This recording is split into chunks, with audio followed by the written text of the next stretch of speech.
નમસ્કાર દર્શક મિત્રો, આપ નિહાળી રહ્યા છો મંતવ્ય ન્યૂઝ અને ગુજરાત 10 સાથે હું જીત ગઢવી। સમાચારની શરૂઆત કરીએ તો મહત્વના સમાચાર હાલ મળી રહ્યા છે। અમદાવાદથી એએમસી નો જુનિયર ક્લાર્ક લાંચ લેતા પકડાયો હતો। મધ્ય ઝોન ટેક્સ વિભાગમાં ફરજ બજાવતો હતો। રૂપિયા 2000ની લાંચ લેતા એસીબીએ રંગે હાથ પર ઝડપ્યો હતો। ફરિયાદીના ટેક્સ બિલમાં નામ બદલવા માટે લાંચ માંગવામાં આવી હતી।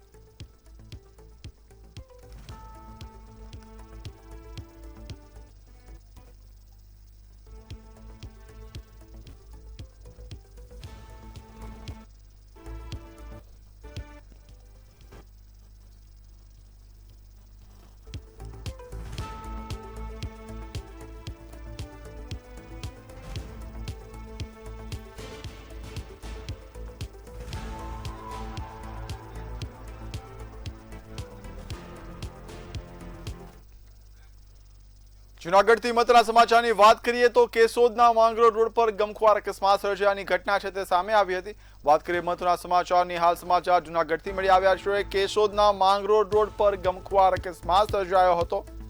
રસ્તામાં ધણકૂટ આડા પડતા બાઇક ચાલક છે તે અથડાયા હતા। અકસ્માત સર્જાયો હતો। નિવૃત્ત કર્મચારી માધાભાઈ રાવલિયા ગંભીર રીતે ઇજાગ્રસ્ત થયા છે। રસ્તા વચ્ચે ધણકૂટ પડતા અકસ્માત સર્જાયો હતો। પ્રાથમિક સારવાર બાદ વધુ સારવાર માટે તેમને જૂનાગઢ હાલ રિફર કરવામાં આવ્યા છે। તેમની સારવાર હાલ ચાલી રહી છે। રસ્તા પર રખડતા ઢોરનો ત્રાસ છે તે યથાવત રહ્યો છે। તંત્રની કામગીરી સામે પણ અનેક સવાલો ઉઠી રહ્યા છે। વાત કરીએ હાલ મહત્વના સમાચારની, સમાચાર જૂનાગઢથી મળી આવ્યા છે। અગાઉ પણ આખલાઓની ટક્કરે અનેક લોકોના મોત નોંધાયા છે, છતાં પણ તંત્ર કામગીરી કેમ નથી કરતું તે મહત્વનો સવાલ છે। અકસ્માતની ઘટનાઓ છતાં જવાબદાર તંત્ર હજી મૌન છે।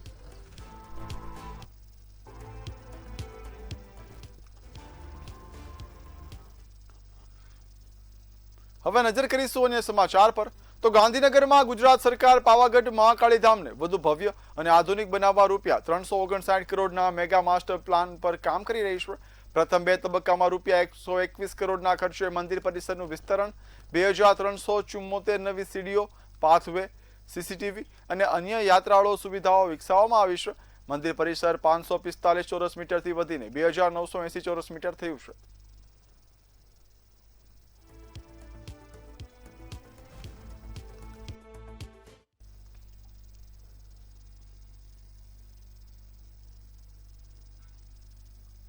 ગુજરાતમાં ચાંદીપુરા વાયરસની સ્થિતિ અંગે આરોગ્ય મંત્રી પ્રફુલ પાનસરિયાની અધ્યક્ષતામાં સમીક્ષા બેઠક યોજાઈ હતી। રાજ્યમાં અત્યાર સુધી 63 શંકાસ્પદ કેસ નોંધાયા છે, જેમાંથી 12 પોઝિટિવ આવ્યા છે। અસરગ્રસ્ત વિસ્તારોમાં સ્ક્રીનિંગ અને ડસ્ટિંગની કામગીરી તેજ કરવામાં આવી છે, જ્યારે સંક્રમણનો સ્ત્રોત જાણવા ટ્રાવેલ હિસ્ટ્રી તપાસવાનો નિર્દેશ આપવામાં આવ્યો છે। આરોગ્ય વિભાગે બાળકોમાં લક્ષણો જણાય તો તાત્કાલિક સારવાર લેવા અપીલ કરી છે।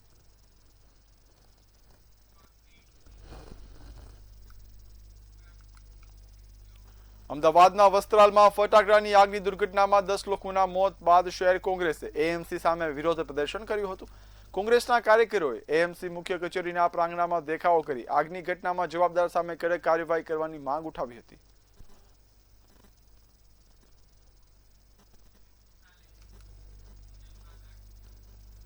મંતવ્ય ન્યૂઝના રિયાલિટી ચેકની અસર બાદ બાવળા સીએચસીને 80 બેડની મિની સિવિલ હોસ્પિટલમાં અપગ્રેડ કરવાની મંજૂરી મળી છે। જર્જરિત ઇમારત અને આરોગ્ય સેવાઓની ખામીઓ સામે આવ્યા બાદ લેવાયેલા નિર્ણયથી બાવળા સહિત આસપાસના વિસ્તારના લોકોને સ્થાનિક સ્તરે આધુનિક અને વધુ સારી સારવાર મળી શકશે।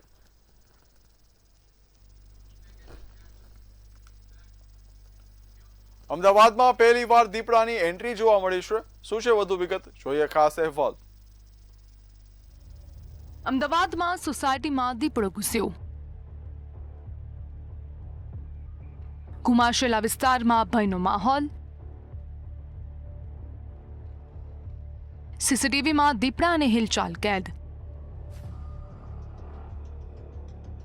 પંજાના નિશાનથી હાજરીની પુષ્ટિ। વન વિભાગે શરૂ કર્યું સર્ચ ઓપરેશન।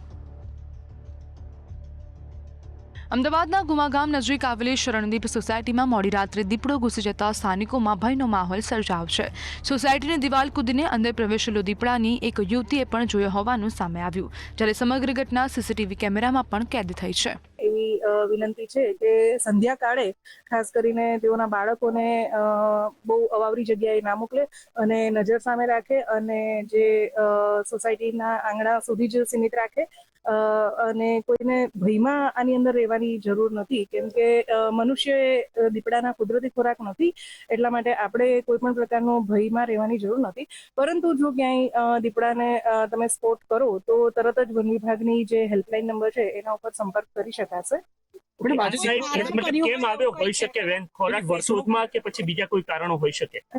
બીજા કારણોમાં તો અત્યારે જે આપણે ઘનિષ્ઠ સીસીટીવી કેમેરા ને બધું ઘટનાની જાણ થતાં મેયર હિતેશ બારોટ સ્થળ પર પહોંચ્યા હતા. વન વિભાગ અને કાંકરિયા પ્રાણી સંગ્રહાલયની ટીમે તપાસ હાથ ધરી હતી.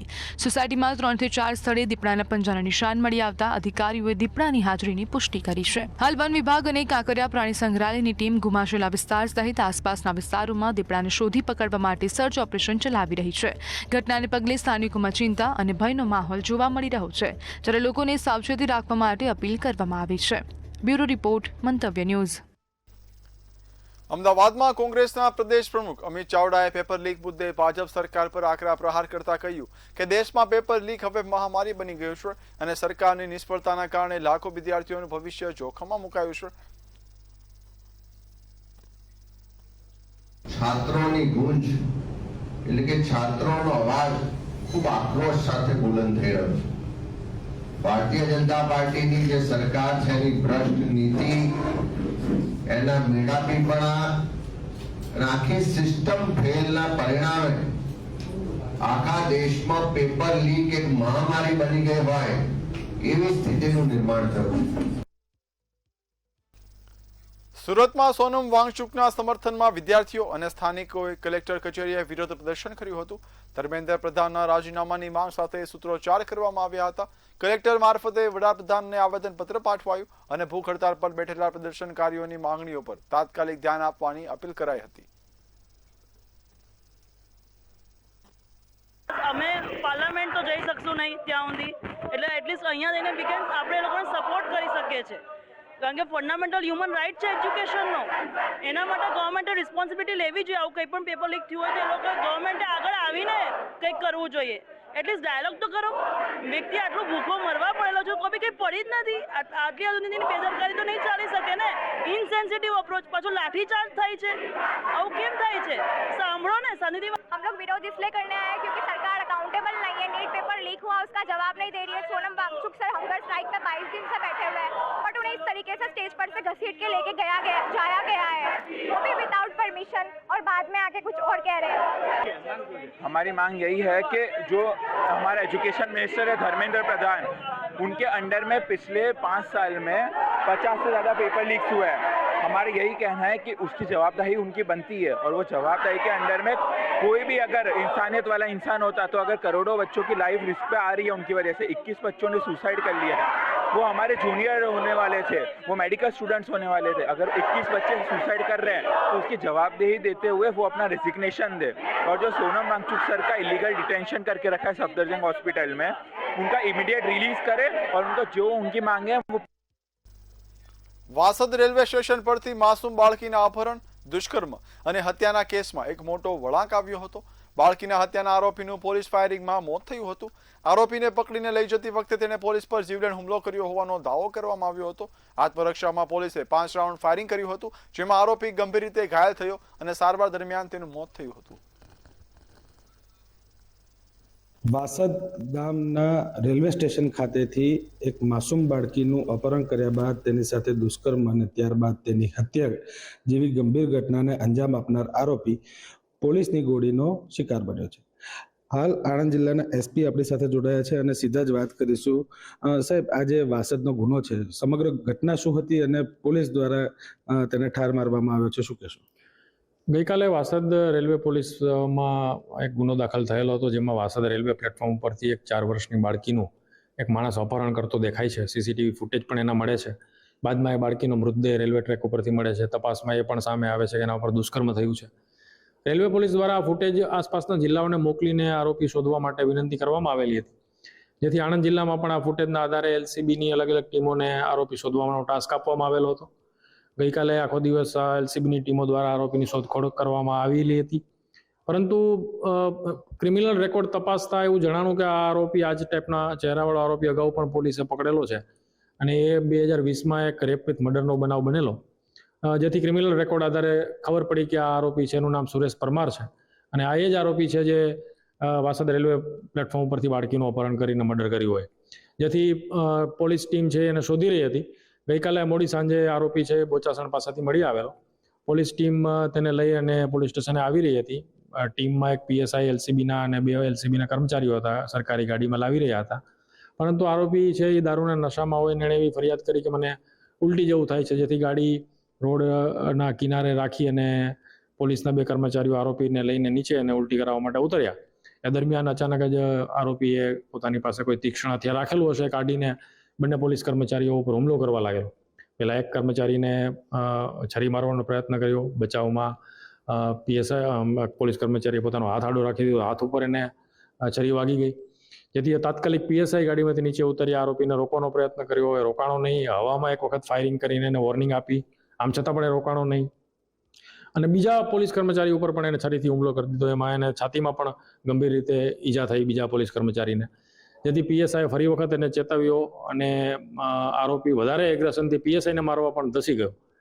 પીએસઆઈ એક ગોળી એના પગમાં એને રોકવા માટે મારી, એ રોકાણો નહીં. પીએસઆઈ ઉપર હુમલો કરવાનો સતત પ્રયત્ન કર્યો રહ્યો.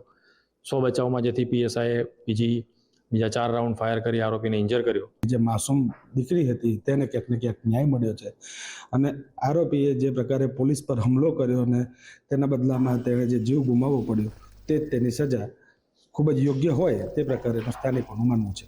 સપન પટેલ, મંતવ્ય ન્યૂઝ, આણંદ. જૂનાગઢમાં ગિરનાર પર યોજાનારી દૂધધારા અભિષેક યાત્રા પોલીસ દ્વારા ગિરનાર પ્રવેશ દ્વાર પાસે અટકાવવામાં આવી હતી. ગિરનાર ઉપર દૂધ લઈ જવા પર મનાઈ હોવાનું અને જાહેરનામાના ભંગનું કારણ પોલીસે આગળ ધર્યું હતું. રેવતક સમિતિએ યાત્રિકોનું રજીસ્ટ્રેશન કરાવ્યું હતું, છતાં હાલ યાત્રા ગિરનારની સીડી પાસે રોકી દેવામાં આવી છે. તો એવું કહેવા માંગુ છું કે દૂધ ધારા અટકાવવાથી જ નથી. આ તો પવિત્ર ગાયનું દૂધ છે. ગાયને આપણે માતા માનીએ. માતા માનતા હોય તો એમાં કોઈ નુકસાનકારક તો છે નહીં, કોઈ નશીલો પદાર્થ નથી. નકર એવું મને કાલો દૂધ છે એ નશીલો પદાર્થ છે. તો ખરી રીતે તો આ યાત્રા અટકાવવી ન જોઈએ. પૂજાની સામગ્રી મેં હમણાં થોડી વાર પહેલા જ વાત સાંભળી કે જાય છે, તો આ જવા દેવી જોઈએ. આ અને જાહેરનામાનો ભંગ નથી કરતા ને, શાંતિથી જાય છે, નથી સૂત્રોચ્ચાર કરતા, શાંતિથી આરામથી જાય છે, તો જવા દેવા જોઈએ. જામનગરના દરેડ જીઆઈડીસી પાસે કારખાનામાં બ્લાસ્ટની ઘટના સામે આવી છે. અચાનક કારખાનામાં બ્લાસ્ટ થતા ધુમાડાના ગોટે ગોટા દેખાવા લાગ્યા હતા. આગની આ ઘટનામાં કારખાનામાં કામ કરી રહેલા 3 મજૂરો ગંભીર રીતે ઇજાગ્રસ્ત થયા છે. ઇજાગ્રસ્તોને સારવાર અર્થે હોસ્પિટલ ખસેડવામાં આવ્યા છે. બંને મજૂરોની હાલત ગંભીર હોવાનું સામે આવ્યું છે. સમગ્ર મામલે પોલીસ દ્વારા તપાસ હાથ ધરવામાં આવી છે.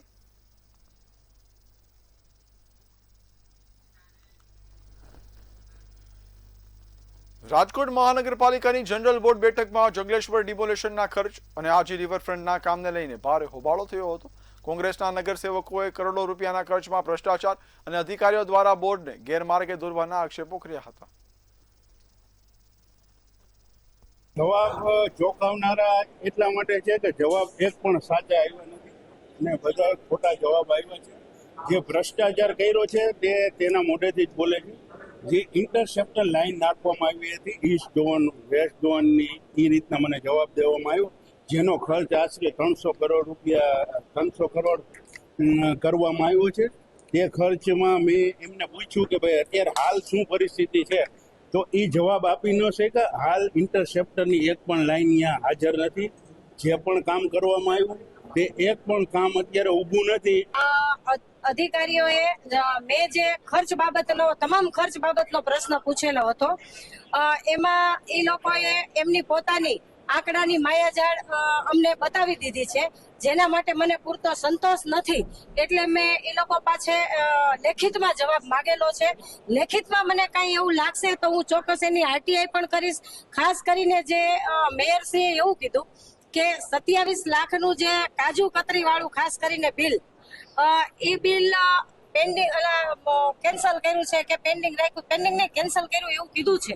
જે કોર્પોરેટરશ્રીઓએ આજના બીજા બોર્ડમાં પ્રશ્ન ટોટલ 61 પૂછેલ છે અને 11 વાગ્યાથી બોર્ડ શરૂ થયેલ છે અને હાલ 2 થી 3 નો લંચ બ્રેક રાખેલ છે.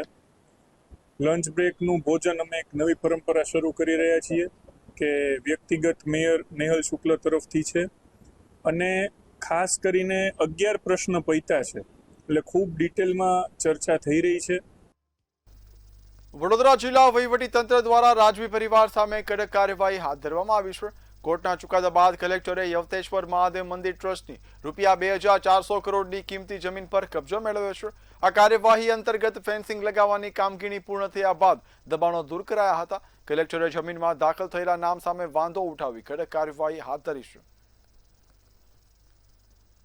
વર્ષથી અહીં રહું છું, જંગલ હાચવતો હતો અને આ રીતે બધું બાંધકામ કર્યું હતું. એ મને ખબર નથી. સવારે આવ્યા હતા 6 વાગે ગેસ કટરથી કટિંગ કરીને આ મેટાડોરમાં લીલા મોટી આવે છે ને આઈસર, એમાં લઈ ગયા. શું લઈ ગયા? આ બધી જારીઓ ગીરી લઈ ગયા, પતરાઓ લઈ ગયા બધા. આ જગ્યાની માલિકી ટ્રસ્ટ હેઠળની છે અને ત્યારબાદ આ જગ્યા ઉપર રહેતા તમામ જે ગેરકાયદેસરના કબજેદારો હતા, જેમાં મંદિરની આસપાસ ઘણા રહેણાંક મકાનો છે અને મેઇન રોડની આસપાસ ઘણા બધા વાણિજ્યિક એકમો આવેલા છે, જે તમામે ગેરકાયદેસર હતા. એ તમામ ઉપર લેન્ડ ગ્રેબિંગની ફરિયાદ નોંધવામાં આવેલી હતી. એ લેન્ડ ગ્રેબિંગની સંપૂર્ણ પ્રક્રિયા ફોલો કરવામાં આવી. તેઓનું હિયરિંગ કન્ડક્ટ કરવામાં આવ્યું.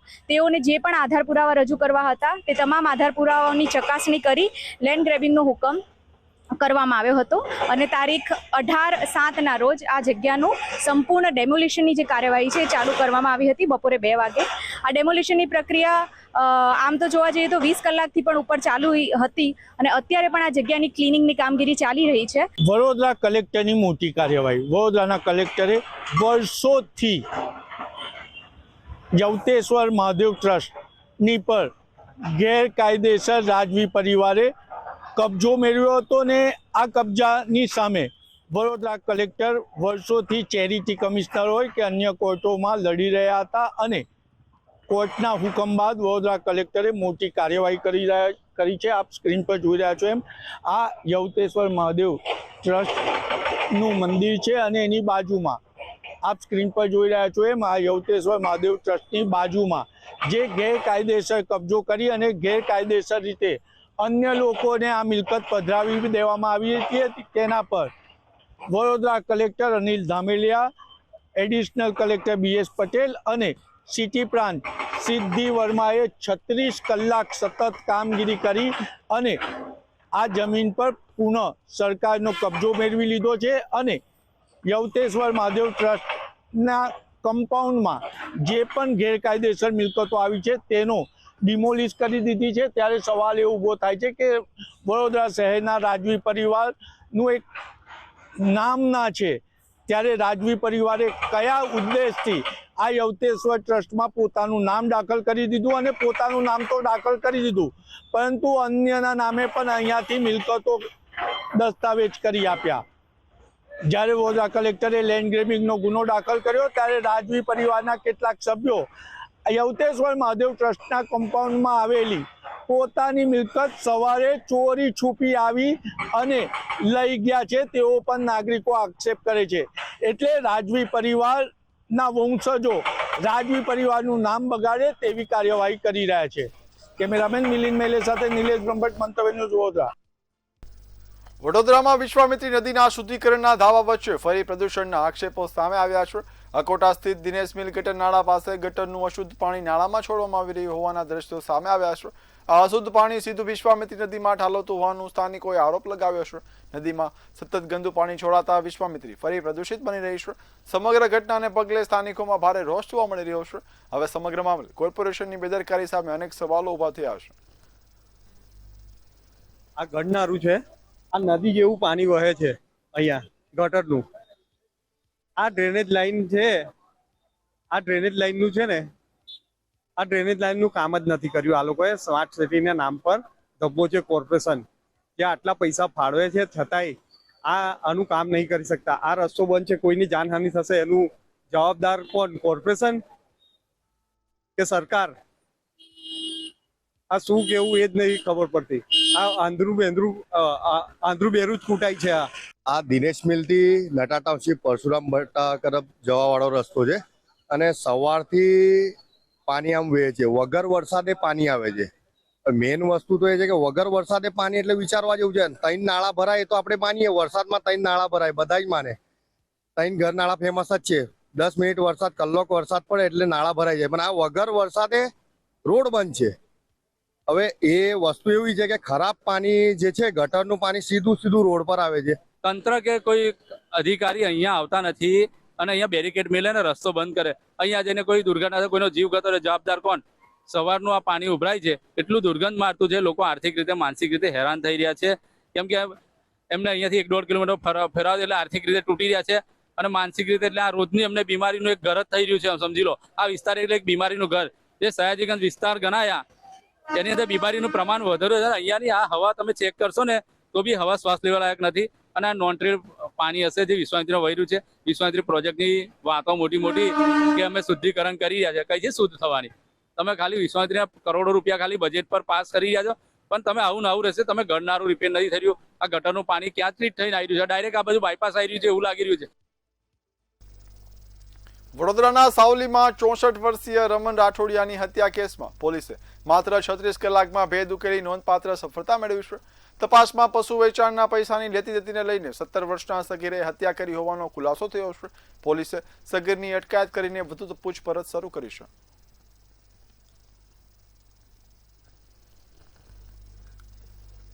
અમદાવાદથી કરમસદ પરત જઈ રહેલા આણંદના 32 વર્ષીય યુવકનું બીજ ચોકડી પાસે અકસ્માતમાં કરુણ મોત નીપજ્યું છે. નેશનલ હાઈવે નંબર 8 પર બાઇક લઈને જઈ રહેલા રવિ શર્મા સામે અચાનક રસ્તા પર ગાય આવી જતા બાઇક અથડાયું હતું. અકસ્માતમાં યુવક રોડ પર પટકાતા માથામાં ગંભીર ઈજા પહોંચી હતી, જેના કારણે ઘટના સ્થળે જ તેનું મોત થયું હતું. સમગ્ર ઘટનાની જાણ થતાં હાઈવે પેટ્રોલિંગ ટીમ અને સ્થાનિક પોલીસ સ્થળ પર પહોંચ્યા હતા. મૃતદેહને પોસ્ટમોર્ટમ માટે ખસેડવામાં આવ્યો હતો. યુવકના લગ્નને માત્ર 1 જ વર્ષ થયું હતું, જેથી પરિવારમાં શોકનું વાતાવરણ છવાયું છે.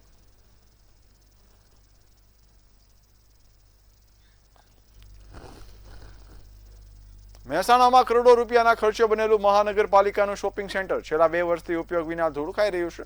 એક તરફ દુકાનોની હરાજી કે ફાળવણી થઈ નથી, તો બીજી તરફ શોપિંગ સેન્ટરની બહાર જ નહીં પરંતુ અંદર પણ ફેરિયાઓએ દબાણ જમાવી દીધું છે. કરોડો રૂપિયાની જાહેર સંપત્તિ વિસ્માર હાલતમાં પહોંચતા હવે મહાનગરપાલિકાની કામગીરી અને દબાણ હટાવવાની કાર્યવાહી સામે અનેક સવાલો ઉભા થયા છે. આપણે અલગ કોમ્પ્લેક્સ બનાવ્યું છે, જેમાં આપણે અલગ અલગ પ્રકારની દુકાનો બનાવી છે. આપણો હેતુ એવો હતો કે એ આપણે પબ્લિકમાં સેલ આઉટ કરીએ અને એમાંથી આવક થાય તો કોર્પોરેશનને સારી આવક થાય. પણ એમાં મૂળ મુદ્દો એટલો હતો કે આ તમામ પ્રક્રિયા ટ્રાન્સપરન્ટ રીતે થાય, પારદર્શક રીતે થાય, એ માટે આપણે ટેન્ડર કરવાના છીએ. એના રેટ પણ આપણે નક્કી કર્યા છે અને ટૂંક સમયમાં એને આપણે અપલોડ કરવાના છે. ઘણા લાંબા સમયથી પડી રહ્યું છે હકીકત છે, પણ એમાં થોડું આપણે આખી પ્રોસેસ પારદર્શક થાય એવા પ્રયત્નો કરતા હતા. એમાં થોડું ડિલે થયું છે, પણ હવે સ્પીડ અપ કરાવીએ છીએ અને જલ્દી થઈ જશે. ભાવનગર ખાતે તળાજા તાલુકાના વજોદરી ગામે ફુલાભાઈ બાલાભાઈ ધાપા નામના આધેડ તળાવમાં ડૂબી જતા લાપતા બન્યા હોવાની ઘટના સામે આવી છે. ઘટનાની જાણ થતાં તળાજા ફાયર બ્રિગેડ, 112 પોલીસ અને સ્થાનિક પોલીસની ટીમ તાત્કાલિક સ્થળ પર પહોંચી હતી અને સઘન શોધખોળ શરૂ કરી છે. ઘટના સ્થળે મોટી સંખ્યામાં ગ્રામજનો એકત્ર થયા છે. પોલીસ અને બચાવ ટીમ દ્વારા શોધખોળની કામગીરી સતત ચાલુ છે.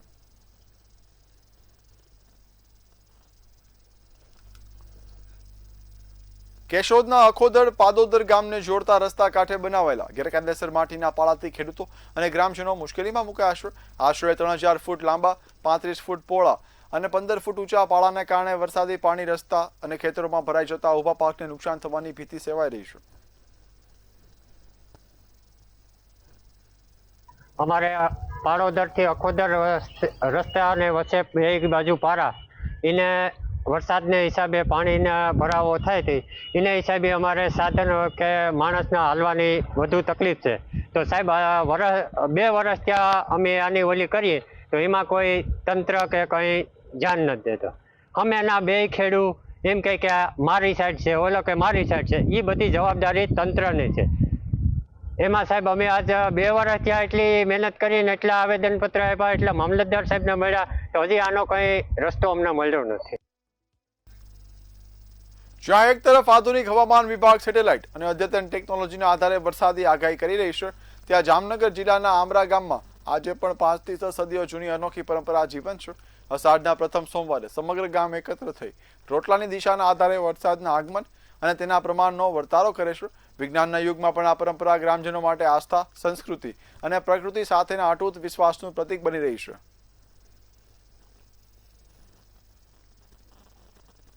અમારે આ વર્ષોથી આ રોટલાની પરંપરા હાલ્યા આવે છે. આજ 10 પેઢી થયા. વર્ષોથી 350-400 વર્ષની છે જૂની. મેં રોટલા સતવારાની બાઈ ઘડે જાડેજા કુડ નાખે, વાણંદ રોટલા લેવા આવે, જાડેજા કુડના નાખે રોટલા ભમરિયા કૂવામાં. અમારે આગળ વડીલ એમ કહેતા કે રોટલા નાખવા જાય ને એટલે ના હોય વરસાદ તો પાછા ભીંજાઈને ઘરે આવી, વરસાદ પાછો ઘરે પૂગીને થઈ જાય, વરસાદ આવી જતો એમ. એવી અમારા પરંપરા હાલે છે અને હજી હાલ્યા રાખે છે. આમ તો કાંઈ તો માતાજીના નિવેદ કહેવાય, પણ એ દિશામાં જાય, અત્યારથી દિશામાં જાય તો વરસાદ બહુ સારા થાય, ઉગમની દિશામાં જાય તો વરસાદ બહુ સારા થાય. આથમણી ને દક્ષિણ દિશા પકડે તો એમ થાય કે અમારા વડીલ કહેતા મોરું થોડુંક વરસ રહીએ એમ, બાકી આ દિશા બે પકડે તો રહ્યો વરસમાં કાંઈ જોવું ના પડે. ગામમાં 350-400 વર્ષથી આ પરંપરા કરે છે અને રોટલો નાખ્યા પછી ભમરિયામાં રોટલા નાખ્યા પછી એનો વરસાદનો વર્તારો કાઢે છે કે રોટલો કઈ દિશામાં જાય તો કેવો વરસાદ થાય. અને એ બધું રોટલા પધરાવ્યા પછી આજે પધરાવશે, પધરાવ્યા પછી એનો વર્તારો નીકળશે. અને આ પરંપરા એવી છે કે સતવારાના ઘરે રોટલા બને છે, જુવારના બને, અને વાણંદનો દીકરો રોટલા લેવા આવે અને દરબારનો દીકરો કૂવામાં રોટલા પધરાવે છે.